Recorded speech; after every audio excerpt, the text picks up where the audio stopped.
to your feel-good breakfast show. It's Expresso on SABC3. We are talking relationships, and this is going to be a very interesting discussion because with all definitions for contemporary phrases, we often turn to Urban Dictionary to help us really define what the term means. And the term we are focusing on today is friend zone. And according to the Urban Dictionary, friend zone is a particularly aggravating metaphorical place that people end up when they end up in that place when someone they are interested in only wants to be friends. Now, while we acknowledge that the feeling of rejection sucks, the concept of friend zone is actually quite a complex one. Yeah, it's very complex. It really, really is. You have to pay attention, take out your notepads and pens here, because we're asking, have you ever felt like you've been put in the friend zone? Clinical psychologist Asha Dullabh is here to help us discuss this, and we're taking your questions and your comments via our Facebook page, Expresso Morning Show SABC3, as well as our phone call line, which is 021-110-552. So please do connect with us. Asha, good morning. Good morning. You know what, this is a difficult one because no one likes being put into the friend zone, and there's still that debate of does the friend zone exist or not. But from a clinical psychologist's point of view, can you unpack whether the friend zone is real or not? The friend zone is absolutely real. I often deal with it quite regularly in my practice with so many that come to me that have been placed in the friend zone.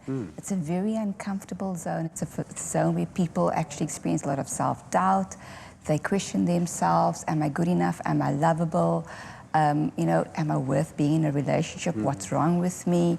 And it really relates a lot to one's expectations, one's sense of urgency to be in a relationship, and also a sense of desperation. So those are things that we have to look at when we are in this friend zone and what's coming up for the individual. It can also lead to the thinking that being more than friends is something that we can strive for, right? So the question is, when we are attracted to someone and they now place us in the friend zone, but that's not what we were looking for initially, what are the dynamics at play then in that space? Yeah, I think the first thing is that experience of rejection. People feel rejected. They don't want to be placed in the friend zone because they have this this need to be in this relationship, that urgency, that desperation that I was speaking about. And so often, you know, one needs to ask ourselves, why is it that we're in this space of desperation and urgency to be in a relationship? I think that when there's desperation, there's more rejection that one experiences because we put in so much effort in that relationship. And I think we're in this polarized view of either being in a relationship or out of relationship. And Never there's no in in-between. And many people don't want to hear those words, we are just friends, or, you know, it's not the right time now, or I'm not relationship material, or I'm not ready for a relationship. That's quite common that comes up. And I can also imagine it must have quite an impact on the person being friend zoned, their mental health. Like, what is going on through their mind? What would you say to someone that has currently been friend zoned? What steps should they take? Should they enter the friend zone and just be friends, or should they rather just take a step back and be like, I can't be friends?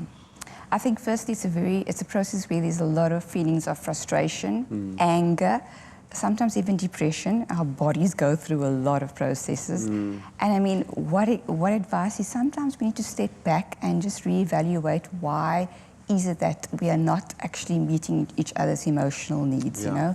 And sometimes just by letting go, allowing the space, doing some introspection in that time, not pushing something that's not, where there's no real connection. Because at the end of the day, we want to be with someone that there's a real connection and there's both of the emotional needs are being met in the relationship.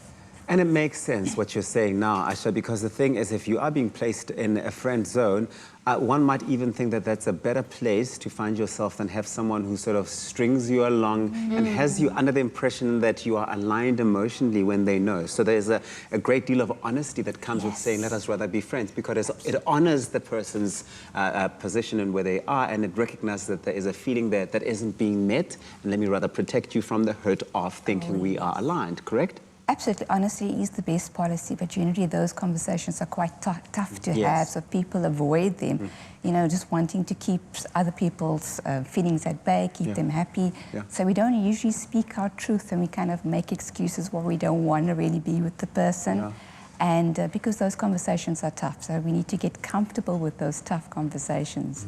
But honesty is obviously the best policy in this. Definitely is. Well, Asha Dullabh's not going anywhere. We continue this conversation, and if you have a comment or a question, please head on over to the Expresso Facebook page, let us know, and we will be back with Asha shortly.